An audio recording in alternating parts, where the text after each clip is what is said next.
A quick insight from WellView 365, powered by freshnews.ai.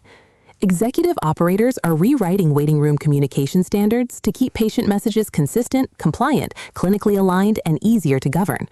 Executive summary: waiting room communication is being reframed as structured clinical infrastructure in which screen content, timing, and audience rules are governed like other care delivery systems. Centralized controls, standard playlists, and clear ownership create predictable, context-aware messages aligned with real clinical workflows.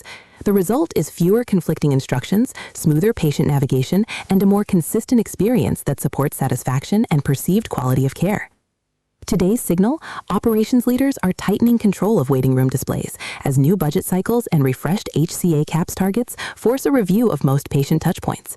Playlists, timing, and audience rules that were nice to have are now measured against patient satisfaction and care workflow friction.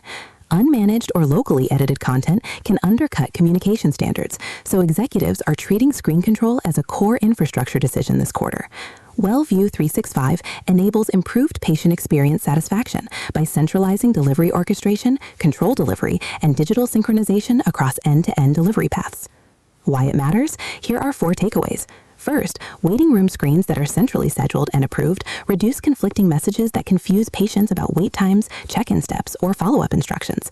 Second, standardized control of what runs and when aligns content with clinical schedules, staffing patterns, and known peak congestion times. Third, defined ownership over screen content lowers the risk of outdated or non-compliant materials staying live across multiple sites.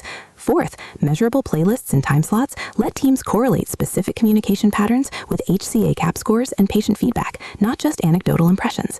How it works in practice: a common example is the morning huddle, where an operations lead reviews the day's clinic flow, expected volume, and any new patient instructions or policy changes.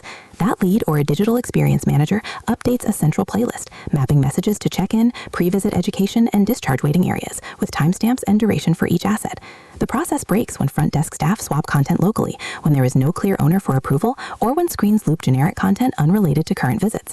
When screens are treated like clinical infrastructure, content changes run through a simple ticket or form. Approvals are logged, and a published schedule is consistent across sites.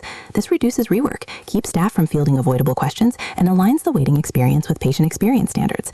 One practical adjustment: assign a single operational owner per site for waiting room screens this week. What to do next? Here are 4 takeaways. First, review inventory every waiting room screen, noting location, current content source, and who can change it. Second, document a simple approval path for new content and schedule changes, including clinical and compliance sign-off where needed. Third, define standard content blocks for core use cases, such as check-in guidance, wait time expectations, and follow-up instructions. Fourth, set a monthly review cadence to retire outdated messages and align playlists with current HCA CAHPS and patient experience goals. Read more at wellview365.com.